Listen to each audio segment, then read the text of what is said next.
Each and every day, enjoy the Simple Six menu at Subway. An entire made-for-you meal featuring one of 6 6-inch sandwiches like the Italian BMT or Black Forest ham, with any bag of chips and a 21-ounce drink, all for only $6. Subway. Eat fresh. The BS Report is a free-flowing conversation that occasionally touches on mature subjects. The BS Report. The BS Report with Bill Simmons. Back at the Bud Light Hotel / cruise ship / Headliners Comedy Club. Is that what this is? Apparently. Headliners comedy happens here. Yeah. Erin Andrews from Fox. Not that you weren't already relatively famous, but the Richard Sherman thing was like everywhere. Did you watch it live? Yeah. What were your thoughts as it was unfolding, like the first 2 seconds of it? That he was pulled off the field in a very agitated state, which is always exciting. But were you like, wait a minute, what's happening? I gotta rewind that. What were you thinking when it was happening? No, my initial thought, because I hadn't seen a lot. I was at the Producers Guild Awards. Oh, excuse me. Well, because is this a laugh track? So yeah, they're very happy. Oh. We're almost done with the week. So we 30 for 30 lost yet again. So we had to go support the. I want to see, by the way, the Nancy Kerrigan thing. Oh, it's great. So You'll love bad. It. You'll love I forgot to TiVo to it. It's really so you good. may have to send one. It's going to be an award loser. I know a hockey player that wants to watch it too. Oh yeah. So we snuck out for the last 2 minutes of the game, saw the last drive, the whatever pass, and then the interview right after. And I couldn't totally hear, but he seemed really agitated. And just because I know you a little bit, and you were kind of like, I could tell you were a little uneasy because I'm sure you were uneasy. You didn't know if he was going to swear on air or what was going on, but I could tell you weren't totally comfortable. Yeah, I didn't know if he did drop something. I had no idea because a part of me was thinking, and I swear, and I know you do know me very well, my face, I started to look down. And because I started to think, well, here we go. This is going to go viral. I knew right away when he was screaming. I'm like, here we go. And I wasn't worried about him because he's an awesome dude. After the season's over, you got to get to know this guy because you will dig Richard Sherman. I heard he went to Stanford. Well, you think? Just like you. Yeah. But no, he's so great. And so I just was thinking to myself, oh gosh, this next question has to be good. And literally I was thinking, do I try to turn this thing around and ask him about the Super Bowl, or do I try to follow up on what he's talking about? Because we knew as a broadcast crew who he was talking about. In our production meeting with him a couple days before, he had said to us he did not like Michael Crabtree. He had said he was an average receiver. He had basically laid it out, but we didn't talk about it. So I knew, but then he, it was a layup for me. He basically just said, don't you ever talk about me again. So I just said, I went into girlfriend mode. Who's talking about you? Right. And it was so easy for me. And then my next question was going to be about that play that sent them into the Super Bowl, but obviously I didn't get that far. They moved out of the interview.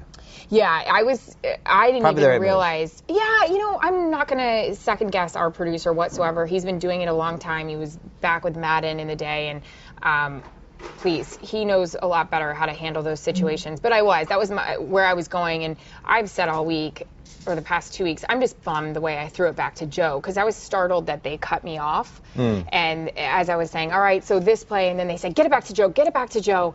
And I just said, all right, Joe, back to you. And I'm a jerk for doing that. I should have just said. Yeah, but in your defense, can I defend you? Yeah, I love you for that. Okay, good. Having done some live television, and especially like when you're trying to have a conversation with somebody and the stakes change in the moment, and all of a sudden the producer's saying, no, we got to go to break right now, or we got to, and it's jarring because you're trying to concentrate, you're trying not to move and pretend you're listening to the person, but you have somebody freaking out in your ear or doing whatever, and it's really hard. Yeah. TV's hard.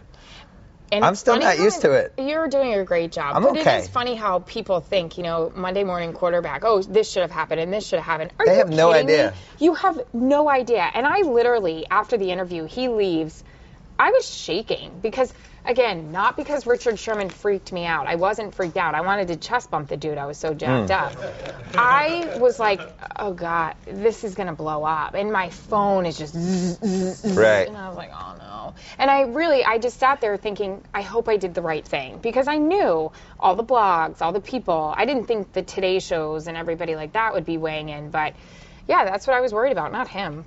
It's because everybody does. They think they can do it better, and they have no idea what's happening. So even as it's happening, when something's going to become a thing or not? Yeah, because I had never seen a minute, I've never seen an athlete do that before. Be that fired up. Yeah, Jim Gray was actually at Media Day, and he pulled me aside and said, you handled it perfectly. And well, he had the worst one ever. Mike Tyson, he told the craziest me, I'm Mike gonna eat Tyson. your children. Yeah. And I said, Jim, have you ever had something like that happen? And he goes, as a matter of fact, I have. And I was like, geez, are you kidding? So, he also had the Artest melee. He did, and he had, he said Dennis Rodman crying. Yeah, Jim Gray's had a lot of weird stuff. I got to get him on a podcast at some point. He's had he's kind of the Zelig of weird moments. Yeah, I think I'm getting there. Who was the guy who it became a thing and you knew it was happening as happened? The guy who tried to kiss you. He didn't. I don't think he tried to kiss me. He didn't try to kiss you. He definitely tried to kiss you. What are you talking about? No, I seriously. He went trying to go lip to lip. No, there was no lip to lip happening. Not on the job. Well, because you turned your face. You know what my dad calls this? We're big National Lampoons fans in our family, and my dad calls it the Cousin Eddie with the wife. What's the wife's name? Clark and Clark and where she's like ha ha ha ha ha ha. Right. But yeah, no, I really think I screwed him up too. I went one way, he went the other, and I kind of went. I know you're being nice right now, but he tried to kiss you, and you instinctively sensed it and flipped your face. So you're like, 50 Cent is trying to kiss me on TV. Do you know, so you obviously know my boyfriend, how many fines he's had to pay with his team? Like, every time one of these things happen, they make these guys put money up on the board. And so the day that, everything blew up with Richard Sherman, Dustin Brown, the captain, he told me this the other day, he was just like, yeah, we made Jarrett put money up on the board. We're like, really? Your girlfriend all over the place again? USA was like, oh. Oh, that's like a fine? Yeah. They do. Well, people don't know who you date, so we have to elaborate on that a little bit. I date Gisele Bundchen. No, no, you ruined the Kings. I mean, but this is a whole other stuff. I didn't ruin the Kings. You ruined the LA Kings. So let's recap. Okay. They win the Stanley Cup. Okay. You start dating Jared Stoll. Quite some time after they won the Stanley Cup, yeah. They won the Stanley Cup. During the next season, you started dating one of the best players in the team. Everything goes wrong last year. Well, he's very valuable. He's a great two-way player. Everything goes wrong. People start getting hurt. They lose in the Final Four last year. Now this year's been a little rocky. Thank you. Listen, I know what I know. I know. I know what happened in The Natural with Kim Basinger. It's apparently Gisele's fault, right? Roy Hobbs. I know what happened to the Patriots once Gisele showed up. No, those skinny jeans have never looked better in that wives' room than in the Patriots. So you don't blame yourself for the Kings demise? I do not. I feel like I'm helping with the You're very supportive. Of this one. You're at a lot of games. Zoe, your daughter, she's very supportive. It's always fun seeing you guys at intermissions, and she is wild when she's had a Slurpee. The lady, Julia, who sits on the other side of us, secretly took a video of my daughter yelling at Zdeno Chara and the Bruins. Because we went to a Bruins-Kings game. 12 feet tall, yeah. 12 feet tall, but also a Boston team. It was the official moment when I realized I had failed as a father. Why? My daughter heckling a Boston player. That's amazing, though. And he's skating in front of us, and she's like, Chara, you suck! And then 2 seconds later looks over and is like, hey! Did one of those, but she loves hockey. She's great. But unfortunately the Kings, I don't know if they have it this year. Well, let's just get to the Olympic break. Let's get a little sunshine, vitamin D, maybe a little relaxation. Everybody have a zen moment. We'll get them back out there. Was this the first hockey player you have gone on a series of dates and eventually moved in with? This is a big step for me, yes. How did you know we moved? I just told you. Yeah, you moved to LA. I figured yes, we did. You moved to LA to maybe live with another person. Well, I kind of figured our schedules are so out of control. It's a good thing this thing isn't visual right now because I am breaking out in hives as we speak. You're a public figure. Yeah, I gotta tell you. Pretty soon you guys will be walking Manhattan Beach and be like, stars, they're just like us. Picking up garbage. And I'll tell Jared, take your shirt off. The world needs to see that. He's gonna get fined for that comment. Now, what do you need? I'm sweating. Yeah. He had a concussion last year. He did. So you actually learned a lot about concussions. Yeah, I was probably the worst thing for him because I knew a lot with NFL and obviously working in college football, and I was paranoid. I was freaking out, and He had a bad one. He was really in a dark room for 5-6 days. Room, and the whole couldn't thing. Drive. Nobody knew about it. The team knew about it. Everybody knew about it. The fans didn't know about it. The people in my section didn't know. I mean, they knew he'd gotten banged up, but they didn't know it was like bad. Oh, okay. Yeah. It wasn't good, and I was very, very paranoid and made him get a lot of opinions on it, just because we see these guys in the NFL, and I work with a lot of them now. Troy Aikman, Terry Bradshaw. Yeah, a lot of these guys talk about just what happens to you later on in life, and sometimes Jarrett doesn't ask for a lot of these opinions or research that I hand him, but I feel like it's part of the job now. That's why I feel like I'm helping the Kings a little bit. Right. I'm educating them. Well, he did. He took his time to come back. He did. Well, not really. He came back the conference finals against Chicago. Oh, yeah, that's right. I take it back. The San Jose game went to Game 7. Well, hockey is like the most macho sport. It's even in a weird way more macho than football because those guys will get like cut by a skate ACLs, and come out with their face bleeding. He just took 5 stitches to the face the other day against the Sharks. Every time he plays the Sharks, he gets hurt. But all I want to know every time they play San Jose, I'm like, are you okay? Are you okay? How are you feeling? And he's like, oh, I'm good. And then I could tell something was wrong. And I was like, just tell me you're okay. I'm trying to show you the picture. Anyways, 5 stitches to the eye. Did you go to the outdoor game? I did. I skipped that one. Yeah, we went to the family skate the night before. He got me hockey skates to twirl around the ice with him. Do you know how to skate? No, ever in my life. So it was just days after the Richard Sherman thing. I haven't really been out. I've been like hunkering down in Hermosa Beach, like getting ready for a Super Bowl, packing up. His family is all in town, and they're like, get on the ice, and you could just see the media lining up, ready for the photo of me. And I was like, I'm good, Jarrett's not out here yet, I'll just wait for him. He comes out, does his sow cow over to me, and he's like, come on the ice. And I'm like, there's all these cameras, just get away from me, away from me. And he's like, you just don't want to look bad, you're afraid to be bad at something. I was like, leave me alone. Stop it. Go, get out of here, go skate, and I'll come later. So I went by myself, and then grabbed, like, white knuckled, held his hand, and went around. I don't know how to stop. Right. I can do, and you know what's also hard is when you like take a stride, I guess is what it's called, and you pick up your foot to like push off. Your leg is heavy because you have this huge skate on. Yeah. These are just things I learned. Imagine if you had like fallen and had some sort of injury, and then you did the Super Bowl with a black eye or something. I'm not going to lie to you. It's one of the things I thought about. I'm like, how smart is this right now that I'm doing this? Oh my gosh, amazing story. One of the players, I will not say who, his sister-in-law's boyfriend was on the ice and fractured his fibula. During the family skate? Yes. Oh, that's horrible. Yes. That was a huge even like story. King's family members are getting hurt this year. I know, yeah. But it's we had to sign a waiver though, baby. Hockey is a weird sport though because it really is like 75% who's the healthiest in June. And all these guys get banged up, and it's like every year after year, it's like whoever had the least guys. That's one of the biggest factors. Players ask me all the time that I, report on and stuff like that. They're like, really, who's tougher? How violent is it? And I think it's really cool when somebody like, obviously Strahan's a good friend. He's been to a lot of games. When NFL players and other, athletes go to hockey games and they feel the equipment or they see how fast it is or how physical it is, how hard they're hitting, they, a lot of these athletes hang out together and they see that these guys go back the next day with their shoulder hanging off or, they may or may not have a torn MCL. They're just like, they all have the same comment. Yo, hockey players are beep, like crazy, Right.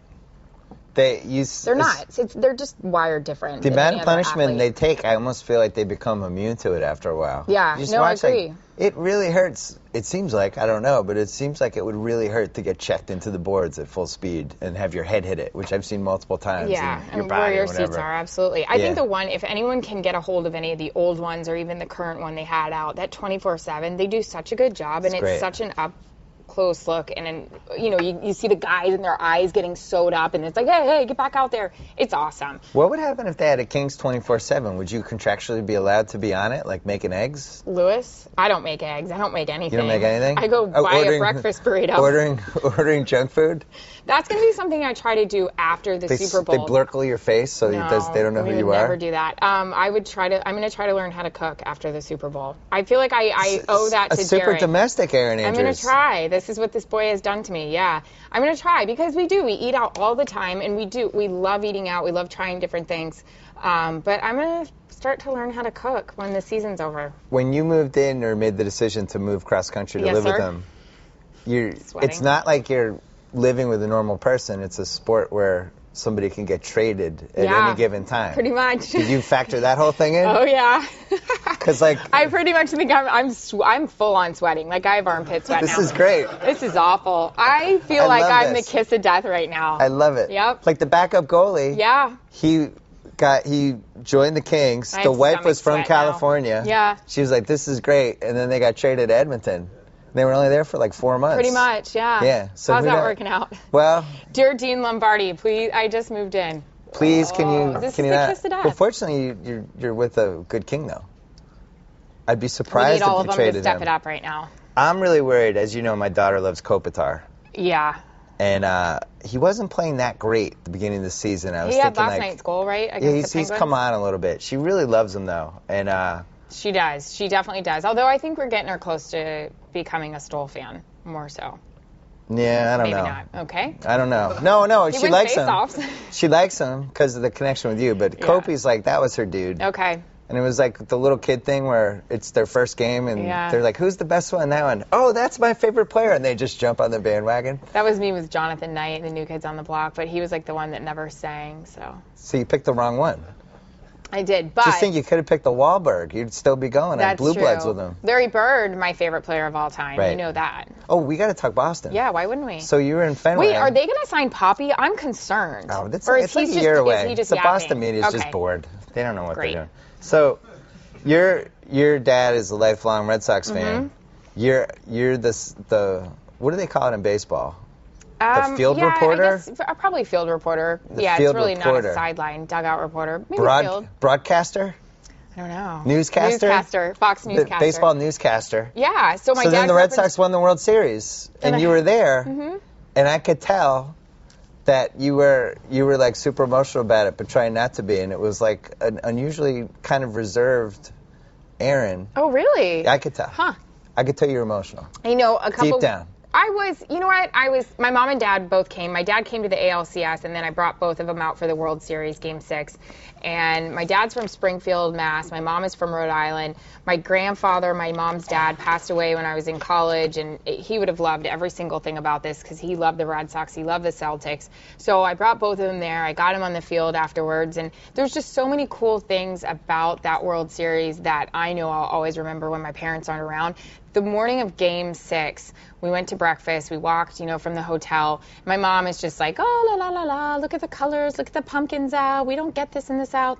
My dad and I are literally sitting at breakfast. He has a piece of paper. I have a piece of paper. I'm smelling coffee. We're writing out our questions just in case for the trophy stand. My dad's like, okay, what are you asking Poppy? If you get Pedroia, what are you asking? Now, Farrell, ask Farrell about this. And, well, we know Farrell wouldn't answer this, but maybe ask, it was really a cool moment, my dad and I, kind of like scripting out my questions. That's awesome. It was really, really You'll neat. always remember that. Yeah, always. And then, I got him out on the field, and my dad wanted to go to the mound, and he was fake throwing off the mound. And then the very end, he just said, can we go out to the Green Monster? And I was like, yes. And so he was walking out, and he just was touching it. We took a photo, and I airbrushed all the people out of the photo and got it framed for Christmas. And, yeah, it just got misty because I was like, this is something when they're gone, I'll have forever.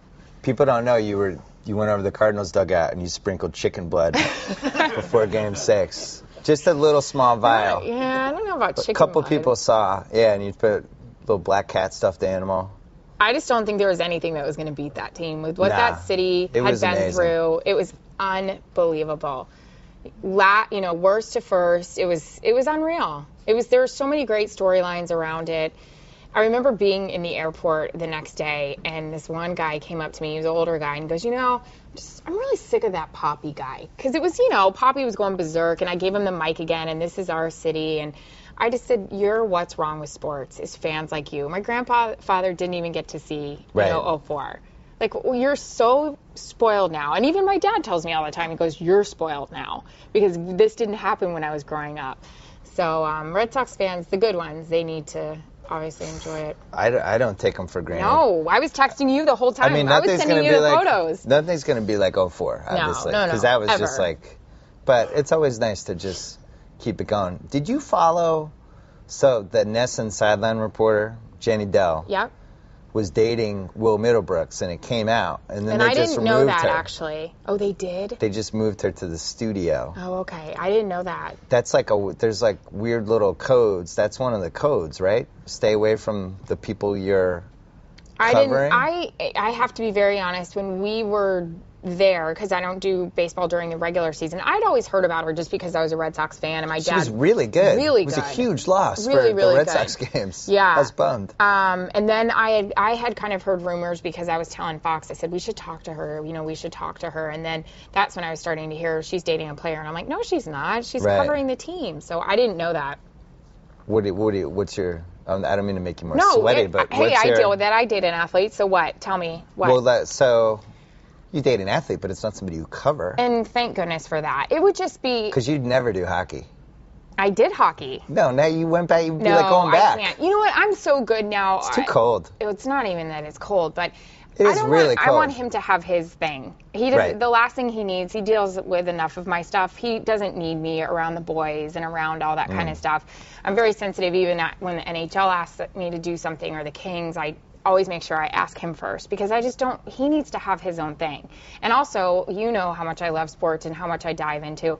I don't read any articles about him. I stay away from it. Like, I don't read the post-game stuff. You don't Google him? No, because I let him have his life, and I know how much I'm a freak about, well, what about this line, and what about this line, and why isn't so-and-so doing this? He doesn't need that. So, in other words, I think it would be very hard to do that. It wouldn't work for me, and how neurotic I am about sports, and how basically I think I'm part of the team that I'm covering anyways. Like, I get half the time the officials are pulling me off the field. They're like, scoot back, you're not supposed to be out here. Do you agree that they should have pulled her off, though? I don't know how I feel about it. I guess it's unprofessional. I think some it's of the people get really mad about it. It's a difficult situation to handle, because it's like, I mean, they obviously respect her, they like her. Everything I've heard about her, she does a really, really good job. But She's really good. Yeah, that's everything I've heard. It could just be a really dicey situation, and I get that. I get it. Well, I really like the Celtics sideline reporter. I don't know who that is. Abby Chin. Okay. They stink. But I'd like to have her for a few years. I hope she stays away from the players. I hope this isn't some sort of epidemic. Well, I'd really like to have her on the telecast. Stay away from the players. I was emotional when Doc returned, and I was emotional when KG returned. Did you see the videos? My dad texted them to me. It was very emotional. It was amazing. It was so amazing. The Pierce thing, especially, just because it was 15 years of history. Yeah. 15 years is a long time. It is. Like, I hadn't even met my wife yet when they drafted him, Wow. you know? And it's like, just think... In 1998 to now, a guy almost got stabbed to death. Right. Yep. Kind of had all these different up and downs, and it was definitely emotional. Yeah. Red Sox are your favorite, though. Red Sox, but really I was raised a Celtics girl. Yeah. Casey Jones, my first crush was Kevin McHale. Kevin McHale. The longest armpit hair ever. I told him, great story. Oh my I'm God. still sweating, by the way. It's very odd. When I lived in Atlanta, I had just flown into Atlanta Hartsfield, and Kevin McHale was on the escalator in front of me, and I was like, oh my God, I was texting my dad. I'm like, Kevin McHale. This was like 2 years ago. And he looked up at me, and I just said to him, Mr. McHale, I'm Erin Andrews with ESPN. I was with ESPN at the time. And he was like, oh, yeah, nice to meet you. And I was like, here's the thing. You're one of the biggest reasons why I'm in sports. My dad, I just gave him my life story in like a vomit pill. And I said to him, you were my first crush. Like, I was in love with you. Like, a lot of my passwords are 32 because I love you so much. And he just said, thank you, have a good night. And I was like, oh no, Kevin McHale hates me. Like, I was really upset. And I just think he didn't know how to handle me. Probably. Well, the passwords thing probably freaked him out. Well, it's like, you know, when your dad, like, our lottery numbers, like, our picks are always like Brett Favre, 33, 32. Right. You know, 15, or 3 for DJ. Well, maybe when you told him how much you enjoyed after every big win, he raised his armpits up for the crowd. Yeah, they were so armpitted hairy. the crowd, did this thing. He it's kind my of, favorite and McHale my mom move. loved him It's too. Here are my armpits. Oh my God, I loved him Yeah, so much. they He were was so hairy. great. He was so white too. You know, it's sad to watch him now like, because his tone of white skin. His foot, and then he had ankle, and now it's like his foot's so bad, like he walks with a limp now because of what he did in the mid-'80s. They all do though, like Larry with his back, and yeah, they're all messed up. They took a huge beating. The only one who's good physically is the Chief, who was doing yoga and smoking pot every day. Yeah, he's doing great. some other things. See, there's a lesson here. Love the Chief. Oh, everything. Casey Jones, I saw him a couple years ago at the Final Four, and obviously, I freaked out. Really love those guys a lot. They remind me so much of my childhood. The Larry Bird, Magic Johnson thing was on NBA channel probably a couple months ago, and I made Jarrett sit there and watch it, and I'm just bawling. And he's like, what is wrong with you? And I'm like, this is my dad and I. This is everything about me growing up. It was very cool. He didn't know the whole thing that day. Magic announced, Larry started crying. Yeah. Said he looked at the box score every night. That was their thing to kind of compare. It's so awesome. So this Super Bowl. Yep. Is this the most people who ever see you on TV? Obviously, right? I think so. What's the previous record? The World Series? Yeah, I don't even know what the ratings were for that. That's probably like 10 million for that. This is like 30. I don't know if 35. it was 10 million. I'm not sure. We had the NFC Championship was like 60. Oh. Yeah. Oh yeah, maybe that was. And the wild card did very well as well. The wild card game, Packers 49ers. That was like college 50 games. something. What was your biggest college game? National championship. I mean, we never did like the Alabama LSU's because they were on CBS, but national championship, Auburn, Oregon, LSU, It's a lot Alabama. Of people. You don't get nervous anymore, though, do you? I do. I'll get nervous. Are you kidding me? Last week, we're in Seattle. I don't know if you were, I'm sorry, you're at some award show. The national anthem was sung by the woman from Heart. It was unbelievable. I saw it. I saw the first half. Nancy Wilson. Amazing. Yeah. She goes, the town is going bananas. They walk out, I love a good intro. I love a good montage, too. They come out to Bittersweet Symphony, like the... Yeah. From Cruel Intentions. Yes. Yeah. Amazing. The slam book has come out. Sarah Michelle Gellar has cocaine He's waiting on top of the escalator, riding in the car. Yeah, that's a great scene. Yep, that was like the dirtiest movie when you're like a teenager and the two girls are kissing. You're like, Mom, I need something out of the kitchen right now. You can't see this part. It's a great one. Yeah. I saw that. I was visiting high school buddies in San Francisco and saw an afternoon showing of that with my friend Hopper. It's still so good. Two guys coming out of that movie at 4 o'clock in San Francisco. I don't know what was going on. Reese Witherspoon was like a baby. She's in that she was pool. Great. Yeah. Great car at the end. Yep. Great good music. Car. Yeah. That song is playing. The national anthem's going on, and we are doing our hit. Pam goes first, and then she throws it to me, and I'm just doing it in my head, and I do it, and I always kind of like move my microphone a bit for the first hit because I get pumped up. Right. So I just want to get through it, and then after I'm done, I always go like this because I'm always like this afterwards. Yeah, I don't get nervous when I do the TV. I used to, like way back. I don't anymore, but sometimes I'll get a lot of adrenaline. Though, yeah. When you're at sight. The adrenaline is what it, but the adrenaline could make it seem like you're nervous, but you're not nervous. It's just like you're like fired up. Yeah, like Richard Sherman. Like when we did Game 6, 7 in the finals last year, I was sick too, but it's just hard not to get fired up to be there for that, you know? Yeah. And it's cool. It is. It's a very, very cool moment. I'm excited. Yeah, it'll be good. We just obviously want a good game, selfishly. And then what happens to you? You disappear for 2 months? You learn how to make eggs? Oh, I know. I still don't even know how to make eggs. Maybe learn how to make mac and cheese? I can do that. I can. It's just like the whole making a salad. Did you guys buy an animal together? No, we're not ready for that. We had a raccoon. That's a big step. Listen to this. We had a raccoon at the house. We hosted the team Christmas party, and I guess some of the guys were saying they saw this raccoon walking around the backyard, and nobody told us. Well, we had the doors wide open. It would have been like squirrel coming into the house, National Lampoon's. So then I was out of town. Jarrett said all of a sudden he heard something in the backyard, and I had left a beach bag out there with a granola bar, and a raccoon was sitting out there eating the granola bar, and he was banging on the window, big tough guy. And then he said a couple of days later he's hearing splashing in the pool, and he's like, what the heck? The raccoon's like splashing himself. The raccoon thinks he's a puppy. It's like a pet raccoon. Yeah. So Jarrett just didn't come out there with a hockey stick and beat it to death? He just sits on the glass and bangs it, thinking it'll go away. That's great. We had to get it taken away. That's the story that's going to make him mad out of this whole podcast. Probably. Everybody knows. Until that one. Well, the one thing that I'll say... It's like, really, the raccoon story? Well, he knows because he told all his teammates. So we have a guy, and like he set up a couple of things, not to hurt the raccoon, just to get him out of the backyard and release him somewhere else. But every night we were like, let's go outside and like see if the raccoon's in there. And we were freaking ourselves out because we were walking because we didn't know what was going to happen. I'm like, there he is. And he wasn't even in there. Super Bowl 48. Yeah. Sunday. Did you do any cool interviews? I feel 48.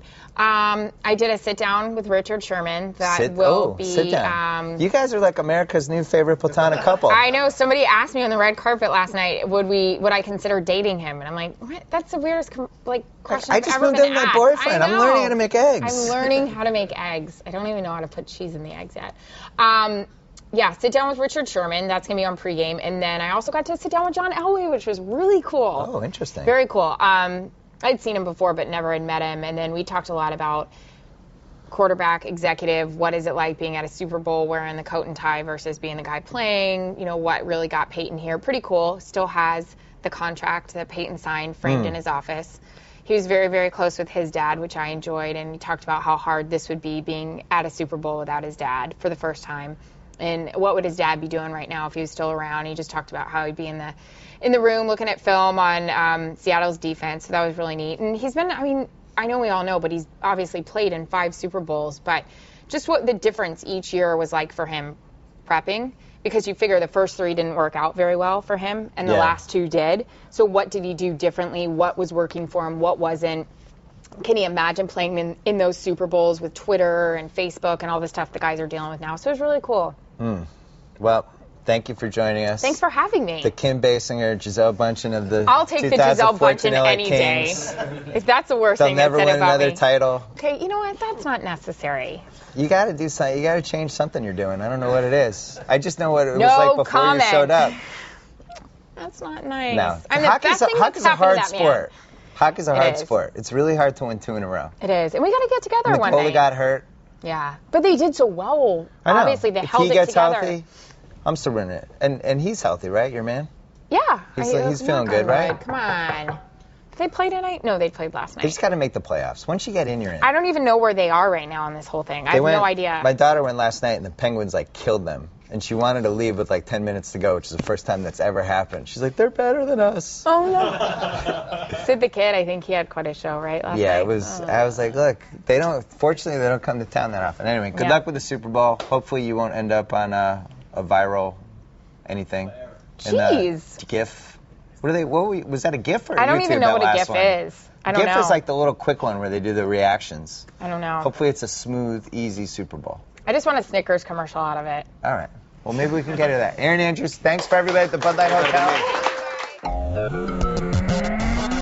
So I get to sign off. Whoa.